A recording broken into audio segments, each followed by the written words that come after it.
Bismillahirrahmanirrahim. Assalamualaikum warahmatullahi wabarakatuh. Jumpa lagi di channel YouTube Rivanesta. Masih di sudut edukasi, belajar mudah dan menyenangkan. Bagaimana kabar adik-adik hari ini?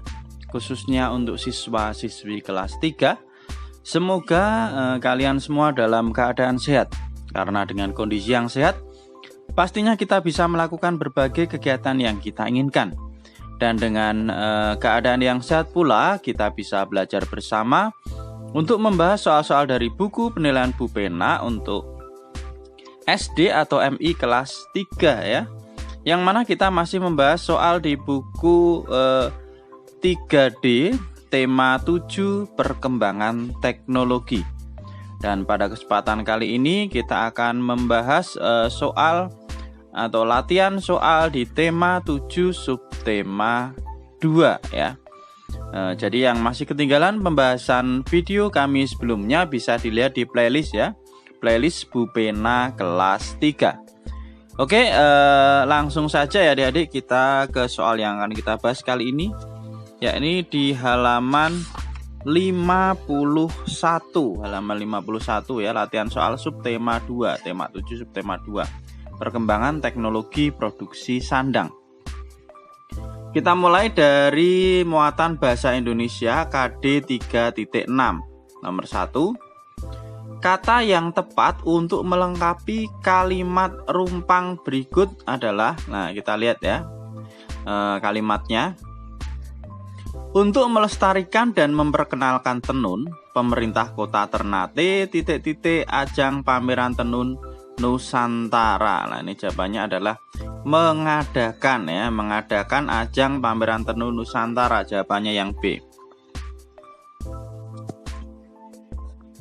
Kita lanjut ke soal nomor 2 ya. Untuk nomor 2 sampai 5 di sini ada teks ya. Kita diminta membaca terlebih dahulu. Kain tenun merupakan kain yang dihasilkan dari alat tenun tradisional. Beberapa daerah seperti Lombok dan Sumatera merupakan pusat kain tenun khas di Indonesia. Kain-kain tenun tersebut memiliki ciri khasnya masing-masing.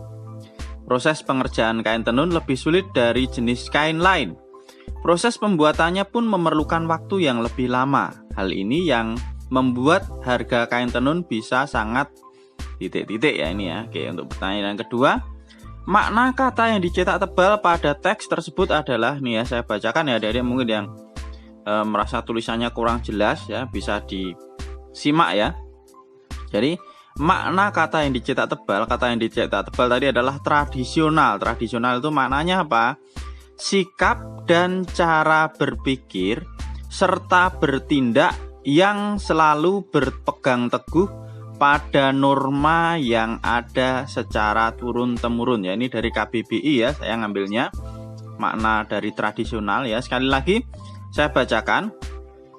Sikap dan cara berpikir serta bertindak yang selalu berpegang teguh pada norma yang ada secara turun-temurun. Itu ya adik-adik. Sekarang kita ke nomor 3. Kata yang tepat untuk melengkapi kalimat rumpang pada teks tersebut adalah, lah tadi yang terakhir ya, ini masih kosong ya, sangat lah. Jawabannya adalah sangat mahal atau tinggi ya. Jadi harganya coba kita masukkan ya. Jadi proses pembuatan kain tenun itu waktunya lebih lama. Hal ini membuat harga kain tenun bisa sangat mahal, bisa sangat tinggi juga bisa ya. Jadi bisa dipilih sangat tinggi atau mahal. Kemudian nomor 4, tuliskan kalimat utama setiap paragraf teks tersebut. Nah, ingat ya, kalau kalimat utama itu berarti satu kalimat, tidak boleh ada yang hilang satu kata pun. Nah, untuk kalimat utamanya yang nomor 4 ini adalah di paragraf pertama itu di kalimat pertama, yaitu kain tenun merupakan kain yang dihasilkan dari alat tenun tradisional. Kemudian untuk paragraf kedua itu proses pengerjaan kain tenun lebih sulit dari jenis kain lain. Oke. Di sini juga saya tuliskan ya adik-adik untuk yang nomor 4. Nah, nih, jadi kalimat utama di setiap paragraf. Untuk paragraf pertama, kain tenun merupakan kain yang dihasilkan dari alat tenun tradisional. Kemudian untuk paragraf kedua, kalimat utamanya, proses pengerjaan kain tenun lebih sulit dari jenis kain lain. Nah, itu ya. Oke, kemudian untuk yang nomor 5, kita diminta untuk menuliskan ringkasan dari teks tersebut. Ringkasan dari teks tersebut ini udah saya tuliskan ya, Dedek. Ya, ini ringkasannya adalah kain tenun merupakan kain yang dihasilkan dari alat tenun tradisional.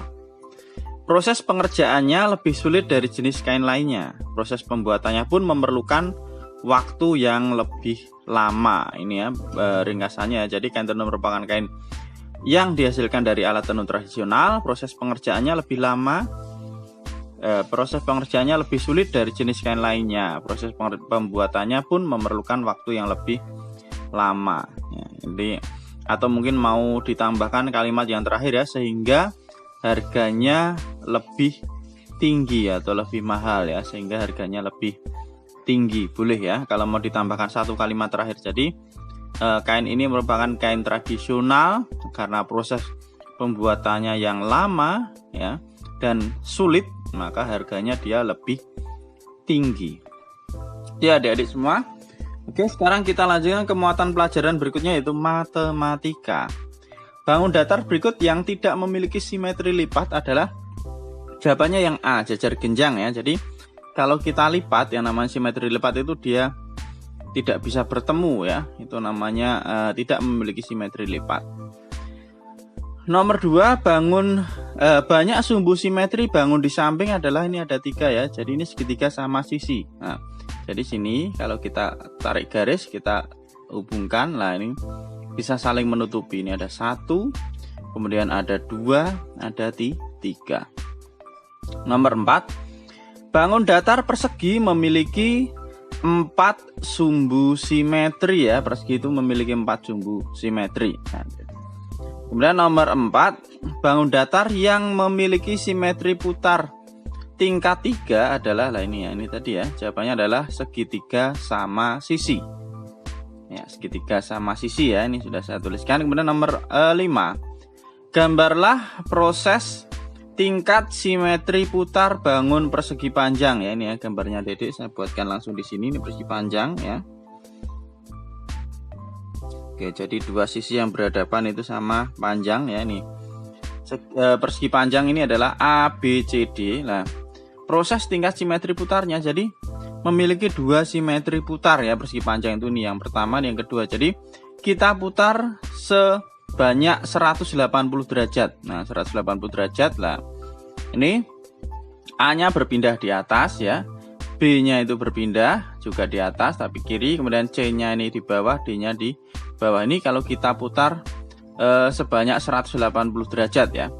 Kemudian kalau kita putar 360 derajat, nah ini yang kedua ya, berarti ini persegi panjang kita putar sebanyak 360 derajat, maka dia akan kembali lagi ke posisi semula ya. Jadi dia memiliki 2 buah simetri putar untuk persegi panjang, atau simetri putarnya tingkat 2 ya, itu persegi panjang. Kita lanjut ke muatan pelajaran berikutnya, yaitu SBDP. Nomor 1, gerak tari adalah, jawabannya yang B ya, gerak anggota tubuh mengikuti irama dan iringan musik. Nomor 2, gerak kuat adalah gerak yang diiringi tempo musik cepat ya. Gerak kuat adalah gerak yang diiringi tempo musik cepat. Kemudian nomor 3, contoh tarian yang didominasi gerak lemah adalah tari serimpi ya, kemudian tari gambyong, kemudian ada tari bedoyo ketawang ya. Ini dari Jawa Tengah ya ini ya. Jadi ini didominasi gerak lemah. Selanjutnya nomor 4, bagaimana ciri-ciri tarian dengan gerak lemah? Nah, di sini saya tuliskan ya. Ciri-ciri tarian dengan gerak lemah. Nah, ini. Ya. Tempo musik pengiring biasanya pelan, dilakukan dengan lemah lembut. Kemudian ini menggambarkan kesakralan ya. Selanjutnya ini menggambarkan perasaan halus. Itu untuk gerak lemah. Sekarang nomor 5, bagaimana suasana dan perasaan yang biasanya digambarkan oleh tarian dengan gerak kuat. Lah, suasananya otomatis semangat ya. semangat, kemudian riang gembira, ini R ya, maaf tadi udah ada yang komentar ya, jangan disambung-sambung, ini R, oke. Suasananya adalah riang gembira. Nah, kebiasaan kalau saya nulisnya seperti ini ya adik-adik, tersambung-sambung, jadi semangat dan riang gembira. Sekarang kita ke muatan pelajaran yang terakhir, yaitu PPKN KD 3.3. Nomor 1, contoh cara melestarikan pakaian tradisional adalah, nah ini jawabannya yang B, mau mengikuti festival budaya pakaian tradisional, jawabannya yang B ya. Kemudian nomor 2, tulislah 2 contoh keberagaman yang ada di sekolahmu. Banyak ya, ada keberagaman hobi atau kegemaran, keberagaman fisik ya. Oke, di sini saya tuliskan, nah nih, keberagaman sifat ya, keberagaman ciri fisik, keberagaman hobi, diminta 2 ya, jadi bisa dituliskan 2 saja. Selanjutnya kita ke nomor 3, apa manfaat keberagaman di sekolah? Nah, manfaatnya apa adanya keberagaman sekolah? Nah ini ya manfaatnya, melatih untuk saling menghargai, menghormati, dan bekerja sama agar tercipta kerukunan. Itu manfaat dari adanya keberagaman di sekolah ya. Jadi kita bisa saling menghargai dengan teman ya, saling menghormati dengan teman di sekolah, dan juga bekerja sama agar tercipta kerukunan di sekolah itu ya. Kemudian ke soal terakhir nomor 4, tulislah 1 contoh keberagaman yang ada di kelasmu. Bagaimana caramu menyikapi keberagaman tersebut? Nah, ya, saya tuliskan ya, contoh keberagaman misalnya keberagaman ciri fisik ya. Cara menyikapinya dengan saling menghormati dan tidak merendahkan orang lain ya. Jadi mungkin memiliki ciri fisik yang berbeda ya, karena mungkin dari daerah yang berbeda, tetapi karena sesama teman ya, sesama bangsa Indonesia dan sesama manusia, kita harus menghormati dan bekerja sama dan tidak merendahkan ya. Itu ya adik-adik semua untuk yang nomor 4. Oke, mungkin ini dulu ya pembahasan untuk latihan soal subtema 2 ya di tema 7. Untuk ayo berlatih nanti akan kita bahas ya di video setelah ini ya. Jadi ini memang sengaja saya bahas untuk yang latihan soal terlebih dahulu ya, sedangkan ayo berlatih untuk yang tema 7 subtema 2 nanti akan menyusul ya. Terima kasih sudah meluangkan waktu untuk belajar bersama. Mohon maaf apabila ada kekurangan dalam pembahasan. Silahkan pertanyaan ataupun saran bisa dituliskan di kolom komentar untuk kita diskusikan bersama-sama. Dan yang masih ketinggalan pembahasan kami sebelumnya bisa dilihat ya di playlist Bu Pena kelas 3. Di sana sudah kita gabungkan jadi 1 ya. Jangan lupa untuk selalu berdoa agar diberikan kemudahan dan kelancaran di setiap kegiatan yang kita lakukan. Dan saya rasa cukup sekian untuk pertemuan kali ini. Sekali lagi mohon maaf apabila ada banyak kekurangan. Saya akhiri. Assalamualaikum warahmatullahi wabarakatuh.